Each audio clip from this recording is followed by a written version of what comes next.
والناس أجمعين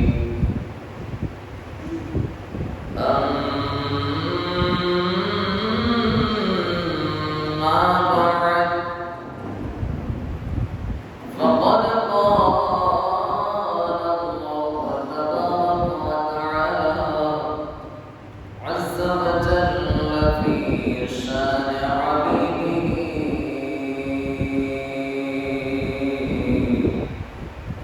مخبرا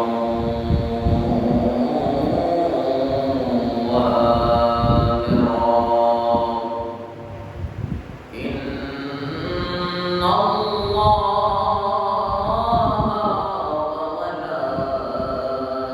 وملائكته يصلون على النبي يا أيها الذين آمنوا صلوا عليه وسلموا تسليما صلى الله على سيدنا محمد وآله وصحبه وسلم صلى الله على سيدنا وآله وصحبه اللهم صل سيدنا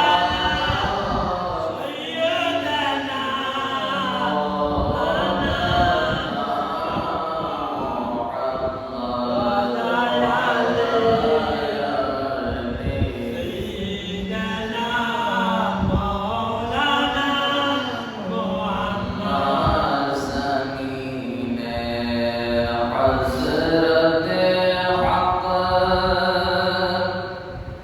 صدر بدر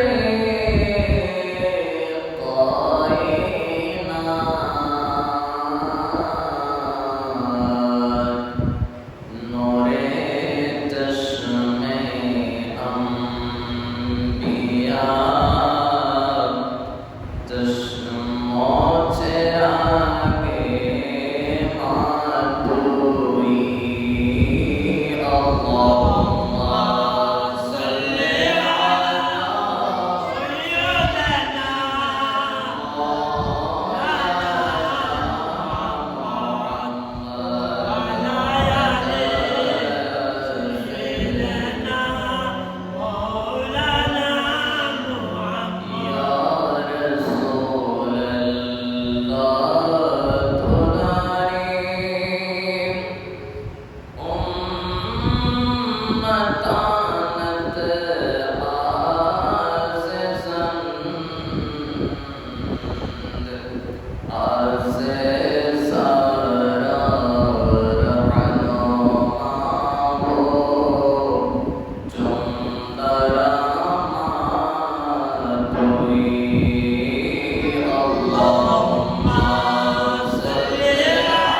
ماتوئی اللهم صل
তখন তুমি দেখা মাত্রই তুমি তাকে বারণ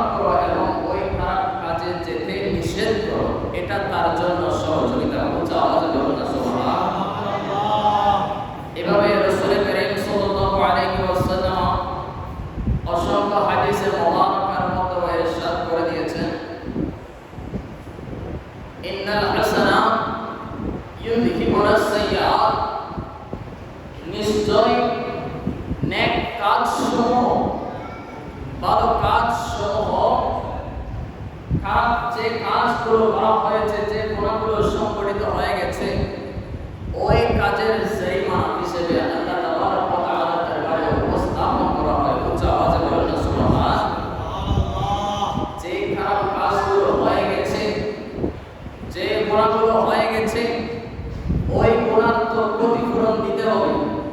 আর যখন বান্দা ছোট ছোট কিছু ভালো কাজ দুনিয়ার জমিনে আঞ্জাম দিতে থাকে, আমার আল্লাহ সুবহানাহু ওয়া তাআলা ওই ভালো কাজগুলোর মাধ্যমে ওই বান্দার পূর্ববর্তী যে কিছু গুনাহ ছিল, আল্লাহ তাবারক ওয়া তাআলা সেগুলোকে মোচন করে দেয়। উচ্চ আওয়াজে বলুন সুবহানাল্লাহ। এভাবে আল্লাহ তাবারক ওয়া তাআলা সূরা বাকারার মধ্যে উল্লেখ করেছেন, লাইসাল বিররু আন তুওয়াল্লু ওজুহাকুম কিবালাল মাশরিক ওয়াল মাগরিব।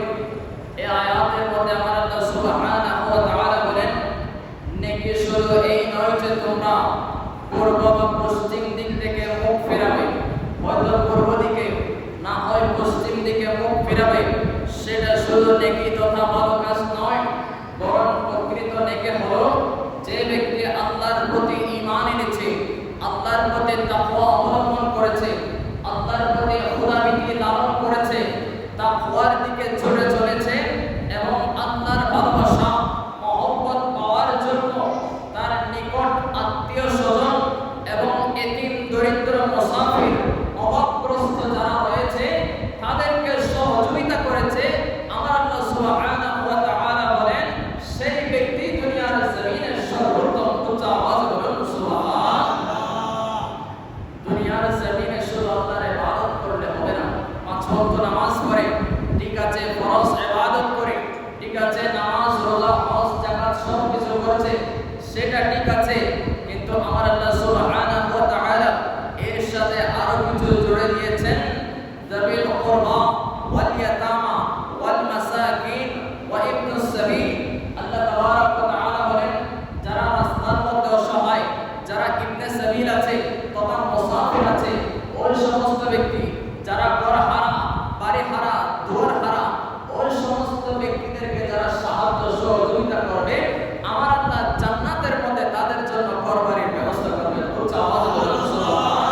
হাসবি রাব্বি জাল্লাল্লাহু মা ফি কলবি, হাসবি রাব্বি জাল্লাল্লাহু মা ফি কলবি, নূরে মুহাম্মদ সাল্লাল্লাহু লা ইলাহা ইল্লাল্লাহ, হাসবি রাব্বি নূরে হক জলবনুমা, নূরে হক জলবনুমা, তা মুঝে মালूम न था, अर्श पर होगी किया था मुझे मालूम न था, हस्बी रब्बी जल्लल्लाहु फी नूरे मुहम्मद सल्लल्लाहु ला इलाहा इल्लल्लाह। আমার আল্লাহ সুবহানাহু ওয়া তাআলা কোরআনে পাকের অসংখ্য জায়গার মধ্যে মুমিনদেরকে বলে দিয়েছেন এক মুমিন অপর মুমিনকে সাহায্য সহযোগিতা করার জন্য, এবং অসংখ্য হাদিসে মুবারকায় আমার কামলিওয়ালা নবী বলেছেন, যেভাবে পারে মানুষ যেন মানুষকে সহযোগিতা করে।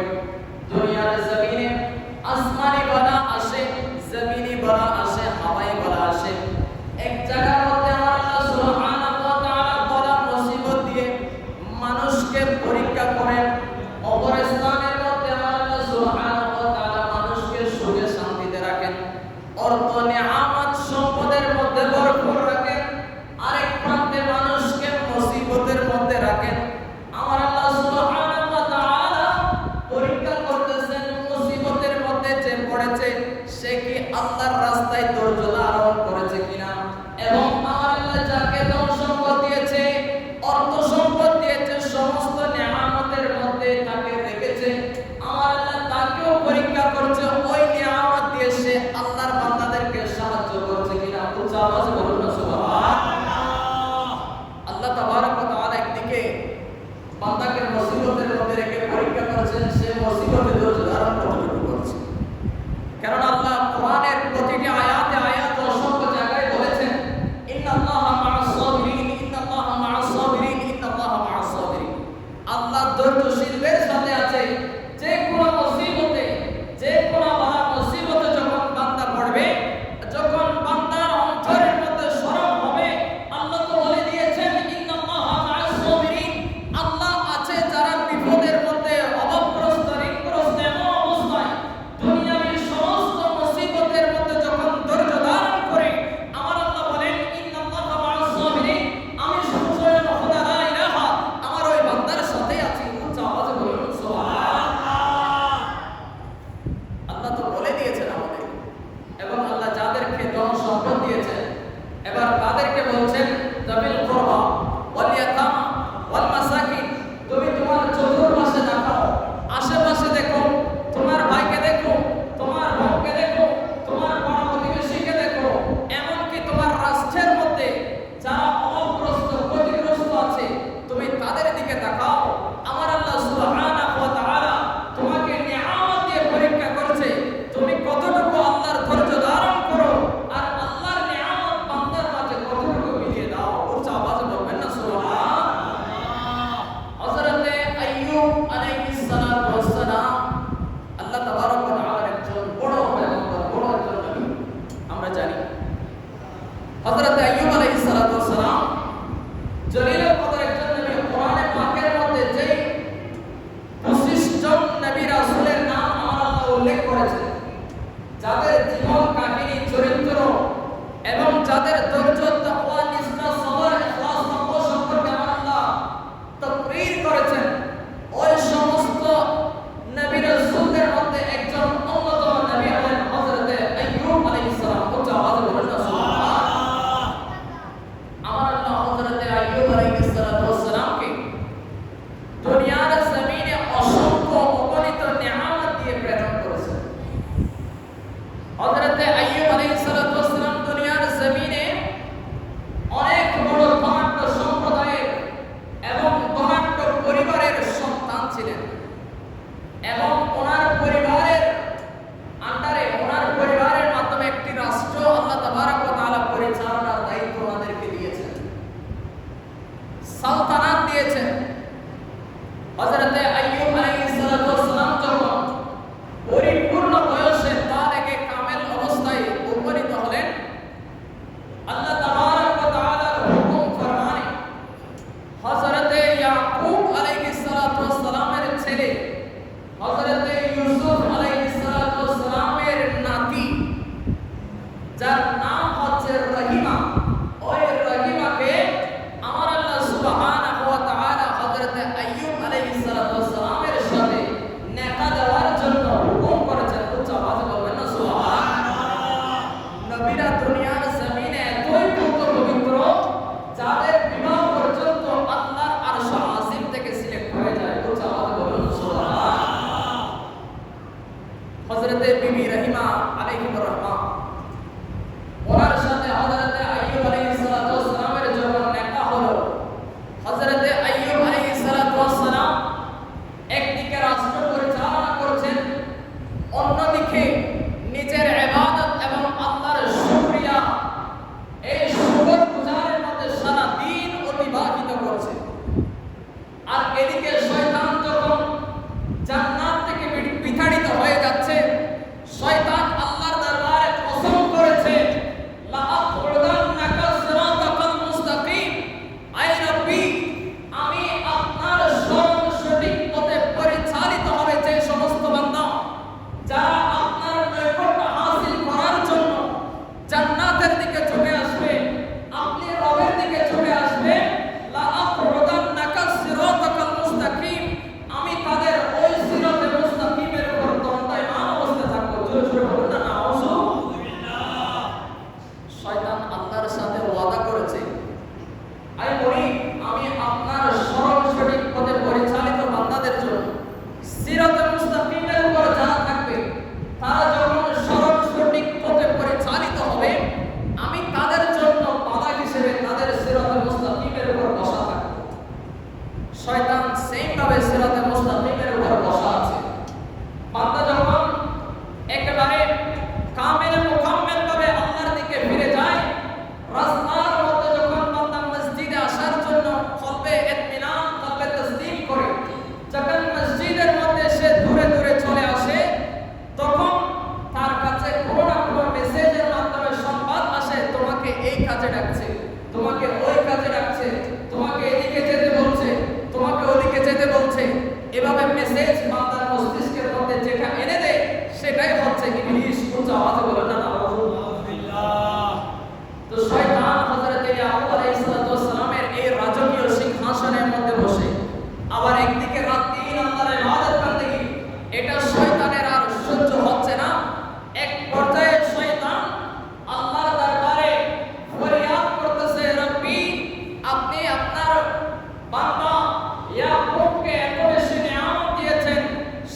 করেছে।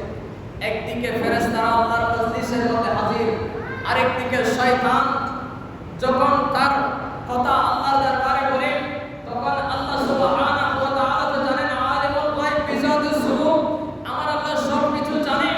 কিন্তু আল্লাহ তাবারক ওয়া তাআলা ওই শয়তানের মুখে জবাব দিয়ে দিলেন, আমার ইয়াকুব এমন বান্দা নয়। আর এদিকে ফেরেশতারা যখন মানব সৃষ্টি করছেন, আমার আল্লাহর দরবারে বলেছিল, আই রাব্বি, আমরা তো রাত দিন আপনার তাসবিহ পাঠ করি। যে সমস্ত ফেরেশতারা সিজদায়, তারা সর্বক্ষণিক সিজদার মধ্যে আপনার তাসবিহ পাঠ করে। যে সমস্ত ফেরেশতারা দণ্ডায়মান, ওই দণ্ডায়মান অবস্থায় সর্বক্ষণ আপনার তাসবিহ পাঠ করে। যে সমস্ত ফেরেশতারা সিজদার মধ্যে, সর্বক্ষণ সিজদার মধ্যে আপনার তাসবিহ পাঠ করে। আমরা তো রব্বি আপনার তাজিম এবং আপনার সমস্ত সুনাম বর্ণনার জন্য আমরাই তো যথেষ্ট, আবার মানুষ সৃষ্টি করার কি প্রয়োজন? তখন আমার আল্লাহ বলেছিলাম, ইন্নী আ'লামু মা লা তা'লামুন, আই ফেরেশতারা তোমরা শোনো, আমি তোমাদের রব, আমি যা জানি তোমরা তা জানো না। আমি মানব সৃষ্টি করব, দুনিয়ার জমিনে পাঠাবো, আমি তাদের ভিতর নফস দিব। একদিকে শয়তান তাদেরকে খারাপ কাজের জন্য ডেকে নিয়ে যাবে, আরেকদিকে তার নফস তাকে খারাপ কাজের দিকে ডেকে নিয়ে যাবে। আর ইতমিনানে কলব যখন তার মধ্যে থাকবে, আবার সে দৌড়ে দৌড়ে মসজিদের দিকে, ভালো কাজের দিকে চলে আসবে। তখন আমি রব্বির আরশ আজিম পর্যন্ত বান্দার সেই ইবাদত থেকে কম্পন করতে থাকে। উচ্চ আওয়াজে বলুন সুবহানাল্লাহ। আল্লাহ তাবারক ওয়া তাআলা বান্দাকে যে নফস দিয়ে দিয়েছেন, শয়তান একদিকে তাকে টানে, আরেকদিকে নফসে আমারা তাকে টানে খারাপ কাজের দিকে নিয়ে যাওয়ার জন্য। কিন্তু সে সবগুলোকে ত্যাগ করে আবার সে যখন আল্লাহর রাস্তায় ফিরে আসে, তার ওই ইবাদত আল্লাহর কাছে বেশি পছন্দনীয়। উচ্চ আওয়াজে বলবেন না সুবহানাল্লাহ। আল্লাহর কাছে তার ওই ইবাদত বেশি গ্রহণযোগ্য। তখন শয়তান যখন ফেরেশতাদের সামনে আল্লাহর দরবারে এই প্রস্তাব রাখলো, আমার আল্লাহ সুবহানাহু ওয়া তাআলা বললেন, তুমি কি চাও?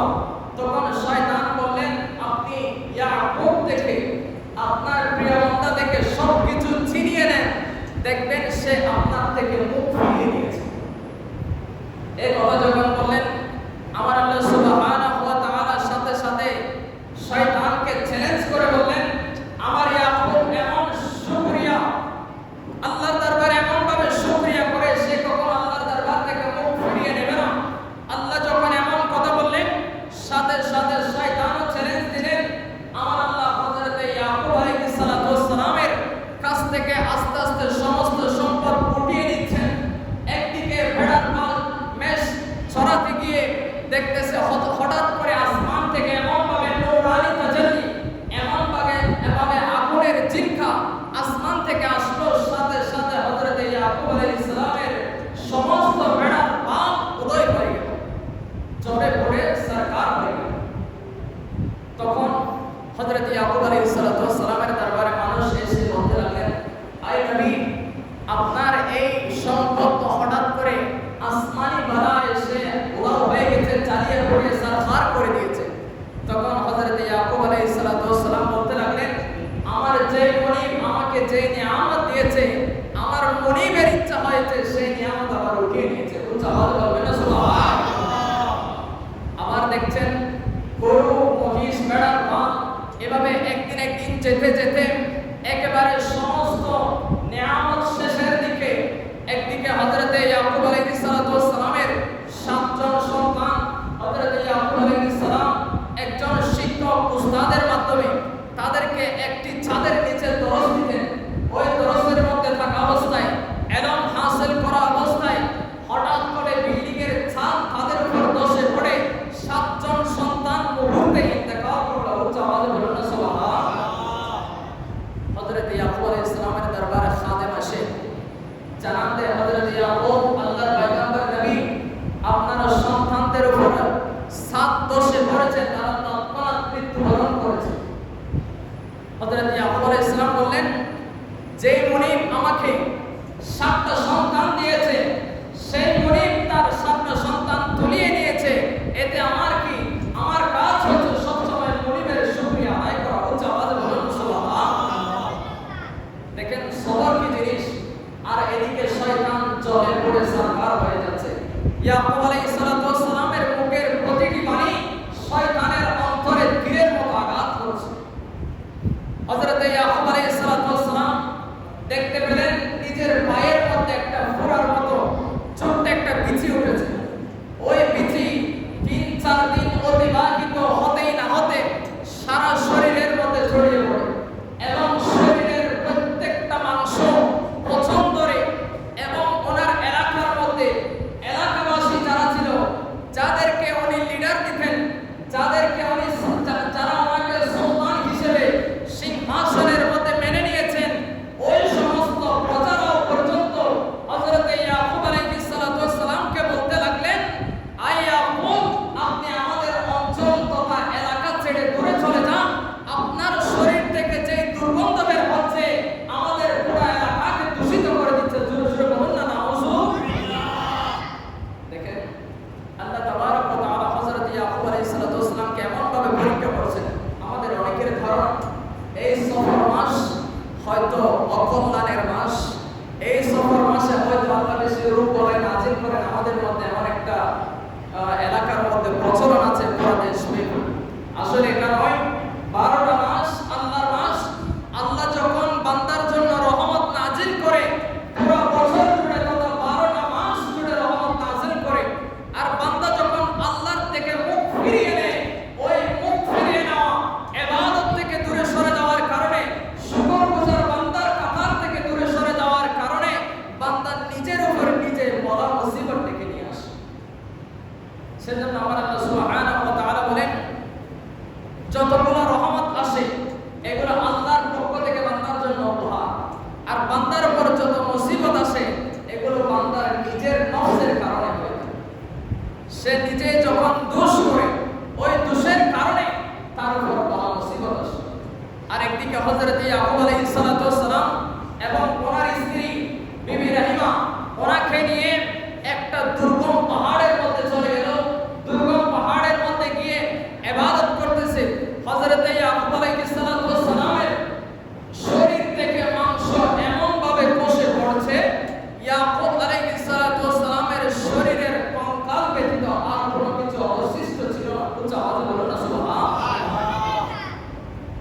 দেখেন এমন একজন নেককার স্ত্রী, ওই বিবি রহিমা সারাদিন মানুষের ঘরে ঘরে কাজ করতেন এবং সেই কাজের পয়সা দিয়ে কিছু খরিদ করে এনে ইয়াকুব আলাইহিস সালাতু ওয়াস সালাম সারাদিন রোজা রাখতেন। নড়াচড়া করতে পারতেন না, শরীরের সমস্ত শক্তি ফুরিয়ে গেছে। ইয়াকুব আলাইহিস সালামকে হযরতে বিবি রহিমা ওই ইফতারের সময় মুখের মধ্যে এসে দুমুঠো খাবার তুলে দিতেন। উচ্চ আওয়াজে বলুন সুবহানাল্লাহ। আমরা করোনার সময় দেখেছি, স্বামী যখন করোনায় আক্রান্ত হয়েছে, স্ত্রী স্বামীকে ছেড়ে চলে গেছে। এমন পরিস্থিতি হয়েছে, কিন্তু একজন নেককার স্ত্রী একজন বান্দার জন্য নাজাতের ওসিলা, ওই নেককার স্ত্রী হযরত ইয়াকুব আলাইহিস সালামকে ছেড়ে যায় নাই। ইয়াকুব আলাইহিস সালামের সমস্ত সম্পত্তি, আওলাদ সালে সবকিছু ইয়াকুব আলাইহিস সালামকে ত্যাগ করেছে। ওই একমাত্র নেককার স্ত্রী ইয়াকুব আলাইহিস সালামের সাথে ছিলেন। এক সময় হযরত ইয়াকুব আলাইহিস সালামের জিহ্বার মধ্যে যখন ওই রোগ দেখা দিল, যখন তিনি আল্লাহর তাসবিহ পাঠ করার ক্ষেত্রে ওই রোগ যখন বাধা প্রদান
যেভাবে আলমে আরওয়াহ থেকে তাকে মাসুমভাবে পাঠিয়েছে, দুনিয়ার জমিনে ফিতনার মধ্যে পড়ে, শয়তানি প্ররোচনার মধ্যে পড়ে যখন সে সামান্য খারাপ কাজের মধ্যে নিমজ্জিত হয়েছে, আমার আল্লাহ চান আমি ওই বান্দাকে বড় মহব্বত করে বানিয়েছি।